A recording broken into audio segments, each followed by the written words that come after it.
കാനറ ബാങ്കിൻ്റെ CDMൽ ചെന്ന് കഴിഞ്ഞാൽ കാനറ ബാങ്കിൻ്റെ തന്നെ നമ്മുടെ അക്കൗണ്ടിലേക്കോ അല്ലെങ്കിൽ മറ്റാരുടെയെങ്കിലും അക്കൗണ്ടിലേക്കോ ATM കാർഡ് ഉപയോഗിക്കാതെ തന്നെ നമുക്ക് ക്യാഷ് ഡെപ്പോസിറ്റ് ചെയ്യാൻ സാധിക്കും.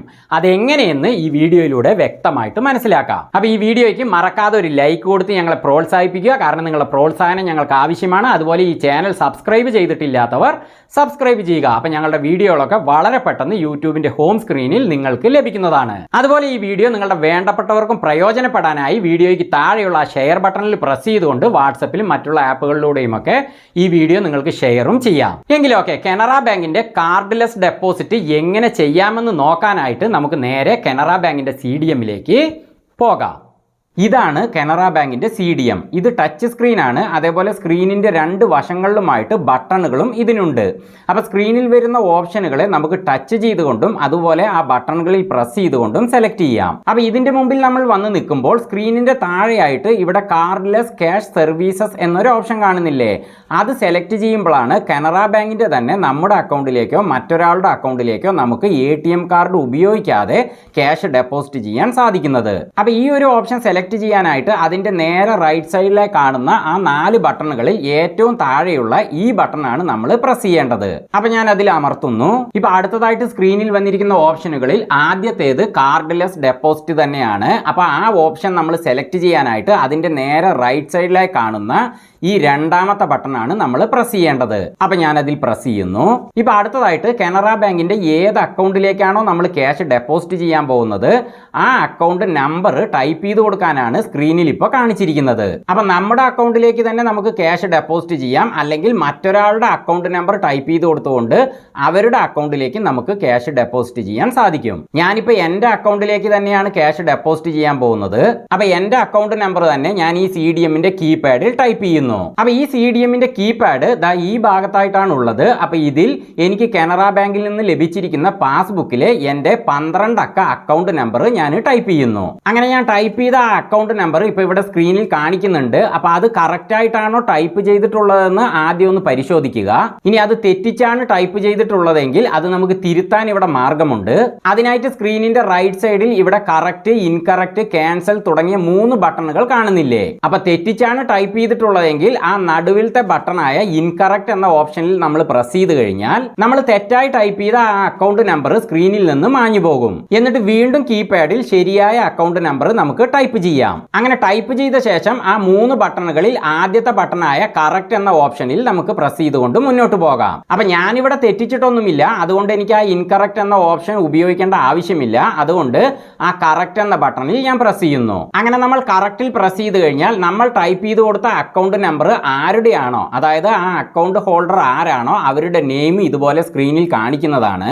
ഇപ്പൊ എന്റെ അക്കൗണ്ട് നമ്പർ ആയതുകൊണ്ട് ഇവിടെ മാർട്ടിൻ P എന്ന് കാണിച്ചിരിക്കുന്നു. അപ്പൊ സ്ക്രീനിൽ വന്നിരിക്കുന്ന ആ പേര് കറക്റ്റ് ആണെങ്കിൽ സ്ക്രീനിന്റെ റൈറ്റ് സൈഡിൽ താഴെയായിട്ടുള്ള ആ കൺഫേം എന്ന ബട്ടണിൽ നമ്മൾ പ്രസ് ചെയ്ത് മുന്നോട്ട് പോകാം. ഇനി ആ പേര് തെറ്റാണ് അല്ലെങ്കിൽ നിങ്ങൾക്ക് അതിൽ എന്തെങ്കിലും സംശയമുണ്ട് എങ്കിൽ സ്ക്രീനിന്റെ താഴെയായിട്ടുള്ള ആ 2 ബട്ടണുകളിലെ ആ താഴത്തെ ക്യാൻസൽ എന്ന ബട്ടണിൽ പ്രസ് ചെയ്തുകൊണ്ട് നിങ്ങൾക്ക് ഈ ട്രാൻസാക്ഷൻ തന്നെ ക്യാൻസൽ ചെയ്യാം. അപ്പൊ സ്ക്രീനിൽ ഇപ്പൊ എന്റെ പേര് തന്നെയാണ് വന്നിരിക്കുന്നത്, അത് കറക്റ്റ് ആണല്ലോ. അപ്പൊ അതുകൊണ്ട് ഞാൻ ആ കൺഫേം എന്ന ഓപ്ഷനിൽ പ്രസ് ചെയ്യുന്നു. ഇപ്പൊ അടുത്തതായി വന്നിരിക്കുന്ന സ്ക്രീനിന്റെ താഴെയായിട്ട് ചില കാര്യങ്ങൾ സൂചിപ്പിച്ചിട്ടുണ്ട്. അത് എന്താണെന്ന് വെച്ചാൽ പാൻ കാർഡ് നമ്പർ ലിങ്ക് ചെയ്തിട്ടില്ലാത്ത ഒരു അക്കൗണ്ടിലേക്കാണ് നിങ്ങൾ ക്യാഷ് ഡെപ്പോസിറ്റ് ചെയ്യുന്നതെങ്കിൽ അത് നിങ്ങളുടെ അക്കൗണ്ട് ആകാം അല്ലെങ്കിൽ മറ്റൊരാളുടെ അക്കൗണ്ടും ആകാം. എങ്ങനെയായാലും അത്തരത്തിലുള്ളൊരു അക്കൗണ്ടിലേക്ക് നിങ്ങൾ ക്യാഷ് ഡെപ്പോസിറ്റ് ചെയ്യുമ്പോൾ 50,000 രൂപയ്ക്ക് താഴെ, അതായത് 49,900 രൂപ വരെയേ നിങ്ങൾക്ക് ഡെപ്പോസിറ്റ് ചെയ്യാൻ സാധിക്കൂ എന്നാണ് ഇവിടെ സ്ക്രീനിൽ കാണിച്ചിരിക്കുന്നത്. എന്നാൽ പാൻ നമ്പർ ലിങ്ക് ചെയ്തിട്ടുള്ള ഒരു അക്കൗണ്ട് ആണെങ്കിൽ നിങ്ങൾക്ക് 1 ലക്ഷം രൂപ വരെ ഒരു തവണ നിങ്ങൾക്ക് ഡെപ്പോസിറ്റ് ചെയ്യാൻ സാധിക്കും. വീണ്ടും അടുത്ത ട്രാൻസാക്ഷനിലൂടെ 1 ലക്ഷം രൂപ തന്നെ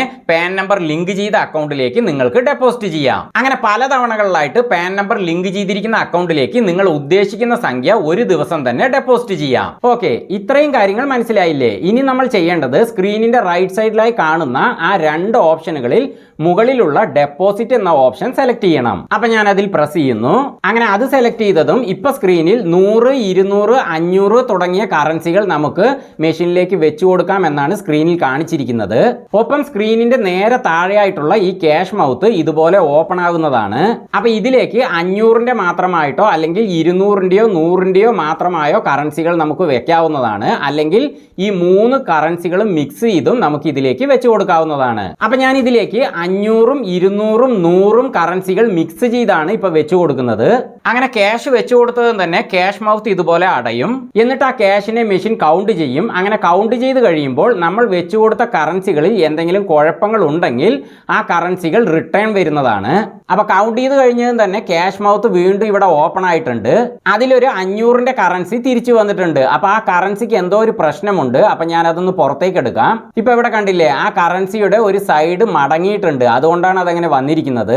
ഇനി കറൻസി കീറിയതോ അല്ലെങ്കിൽ കുറെ കറകളൊക്കെ ഉള്ളതോ ഒക്കെ ആണെങ്കിൽ ഇതേപോലെ തിരിച്ചു വരുന്നതാണ്. അപ്പൊ ഇതുപോലെ മടങ്ങിയതാണെങ്കിൽ ആ മടക്ക് നിവർത്തിയിട്ട് വീണ്ടും ക്യാഷ് മൗത്തിലേക്ക് വെച്ചു കൊടുത്തുകൊണ്ട് അത് നമുക്ക് ഡെപ്പോസിറ്റ് ചെയ്യാൻ ശ്രമിക്കാം. എന്നാൽ മുഷിഞ്ഞതോ കീറിയതോ ഒക്കെ ആയ നോട്ടുകൾ തിരിച്ചു വന്നു കഴിഞ്ഞാൽ അത് വീണ്ടും വെച്ചു കൊടുക്കരുത്. അങ്ങനെ ഞാൻ ആ 500 പുറത്തേക്ക് എടുത്തതും ഇപ്പൊ സ്ക്രീനിൽ അകത്തേക്ക് കയറിപ്പോയിരിക്കുന്ന കറൻസികൾ ഏതെല്ലാമാണ്, അവയുടെ ടോട്ടൽ എത്ര തുടങ്ങിയ വിവരങ്ങൾ കാണിച്ചിരിക്കുന്നു. ഞാൻ 10,000 രൂപയാണ് വെച്ചു കൊടുത്തത്. അപ്പൊ അതിലെ 500 തിരിച്ചു വന്നല്ലോ. ബാക്കി 9,500 മെഷീനകത്ത് ഉണ്ടെന്നാണ് ഇപ്പൊ ഇവിടെ സ്ക്രീനിൽ കാണിച്ചിരിക്കുന്നത്. ഈ സ്ക്രീനിന്റെ റൈറ്റ് സൈഡിലായിട്ട് 2 ഓപ്ഷനുകൾ ഉണ്ട്. ഒന്ന് കണ്ടിന്യൂ, മറ്റൊന്ന് ക്യാൻസൽ. അതേപോലെ ലെഫ്റ്റ് സൈഡിൽ താഴെയായിട്ട് ആഡ് മോർ ക്യാഷ് എന്ന ഓപ്ഷനും ഉണ്ട്. അപ്പൊ മെഷീനിൽ കയറിപ്പോയിരിക്കുന്ന 9,500 മാത്രം എനിക്ക് ഡെപ്പോസിറ്റ് ചെയ്താൽ മതിയെങ്കിൽ സ്ക്രീനിന്റെ റൈറ്റ് സൈഡിലുള്ള ഈ കണ്ടിന്യൂ എന്ന ബട്ടണിൽ ഞാൻ പ്രസ് ചെയ്യണം. അല്ല, കൂടുതൽ ക്യാഷ് എനിക്ക് ഇതിലേക്ക് വീണ്ടും ആഡ് ചെയ്ത് കൊടുക്കണമെന്നുണ്ടെങ്കിൽ സ്ക്രീനിന്റെ ലെഫ്റ്റ് സൈഡിലുള്ള ഈ ആഡ് മോർ ക്യാഷ് എന്ന ഓപ്ഷനിലും പ്രസ് ചെയ്യണം. അപ്പൊ തിരിച്ചു വന്ന 500ന്റെ മടക്ക് നിവർത്തിയിട്ട് വീണ്ടും ഞാൻ മെഷീനിലേക്ക് വെച്ചു കൊടുക്കാൻ പോവുകയാണ്. അതിനായിട്ട് സ്ക്രീനിന്റെ ലെഫ്റ്റ് സൈഡിലുള്ള ആഡ് മോർ ക്യാഷ് എന്ന ഓപ്ഷനിൽ ഞാൻ പ്രസ് ചെയ്യുന്നു. അപ്പൊ അതിൽ പ്രസ് ചെയ്തതും തന്നെ ക്യാഷ് മൗത്ത് വീണ്ടും ഇതുപോലെ ഓപ്പൺ ആകും. അപ്പൊ അതിലേക്ക് ഞാൻ ആ 500ന് വെച്ചു കൊടുക്കുന്നു. അപ്പൊ നിങ്ങൾ ഡെപ്പോസിറ്റ് ചെയ്യുന്ന സമയത്ത് ഇതുപോലെ കറൻസികൾ തിരിച്ചു വന്നാലും വന്നിട്ടില്ലെങ്കിലും കൂടുതൽ ക്യാഷ് അതിലേക്ക് ആഡ് ചെയ്ത് കൊടുക്കണമെങ്കിൽ ആഡ് മോർ ക്യാഷ് എന്ന ഓപ്ഷനിൽ പ്രസ് ചെയ്തുകൊണ്ട് ഇതുപോലെ വെച്ചു കൊടുക്കാവുന്നതാണ്. അങ്ങനെ ഞാൻ അത് വെച്ചു കൊടുത്തതും ക്യാഷ് മൗത്ത് വീണ്ടും ക്ലോസ് ആവുകയും ആ ക്യാഷിനെയും മെഷീൻ കൗണ്ട് ചെയ്ത ശേഷം ടോട്ടൽ 10,000 രൂപ മെഷീനിലേക്ക് കയറിപ്പോയിട്ടുണ്ടെന്ന് ഇപ്പൊ സ്ക്രീനിൽ കാണിച്ചിരിക്കുന്നു. മടക്ക് നിവർത്തിയ നോട്ടുകൾ നമ്മൾ ഇതുപോലെ വെച്ചു കൊടുക്കുമ്പോൾ ചിലപ്പോൾ വീണ്ടും അത് തിരിച്ചു വരും. അങ്ങനെ റിട്ടേൺ വരികയാണെങ്കിൽ വീണ്ടും അത് വെച്ചു കൊടുക്കരുത്. പകരം വേറെ കറൻസി നിങ്ങളുടെ കയ്യിൽ ഉണ്ടെങ്കിൽ വെച്ചു കൊടുക്കുക. അല്ലെങ്കിൽ കയറിപ്പോയിരിക്കുന്ന ക്യാഷിനെ ആ കണ്ടിന്യൂ എന്ന ബട്ടണിൽ പ്രസ് ചെയ്തുകൊണ്ട് ഡെപ്പോസിറ്റ് ചെയ്യുക. അപ്പൊ ഈ 10,000 രൂപയെ ഡെപ്പോസിറ്റ് ചെയ്യാനായിട്ട് റൈറ്റ് സൈഡിലുള്ള ആ കണ്ടിന്യൂ എന്ന ബട്ടണിൽ ഞാൻ പ്രസ് ചെയ്യുന്നു. അപ്പൊ അത്രയേ ഉള്ളൂ. Your amount is deposited successfully എന്ന് സ്ക്രീനിൽ കാണിച്ചിരിക്കുന്നു. അങ്ങനെ ആ ക്യാഷ് ഇപ്പൊ എന്റെ അക്കൗണ്ടിലേക്ക് ഡെപ്പോസിറ്റ് ആയി കഴിഞ്ഞു. അങ്ങനെ അത് ഡെപ്പോസിറ്റ് ആയതും മെഷീനിന്റെ റൈറ്റ് സൈഡിലുള്ള ഈ റെസിപ്റ്റ് എന്ന ഭാഗത്തിലൂടെ ഈ ട്രാൻസാക്ഷന്റെ റെസിപ്റ്റ് ഇതുപോലെ പുറത്തു വരുന്നതാണ്.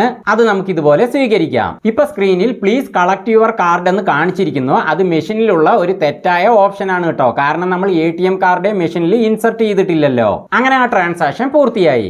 അപ്പോൾ ഈ വീഡിയോ നിങ്ങൾക്ക് പ്രയോജനപ്പെട്ടു, വ്യക്തമായി മനസ്സിലായി എന്ന് വിശ്വസിക്കുന്നു. വീണ്ടും മറ്റൊരു വീഡിയോയുമായി ഞങ്ങൾ വരുന്നത് വരെ ഫ്ലെയിംസ് ആൻഡ് ഹാപ്പിനെസ്സിൽ നിന്ന് ബൈ.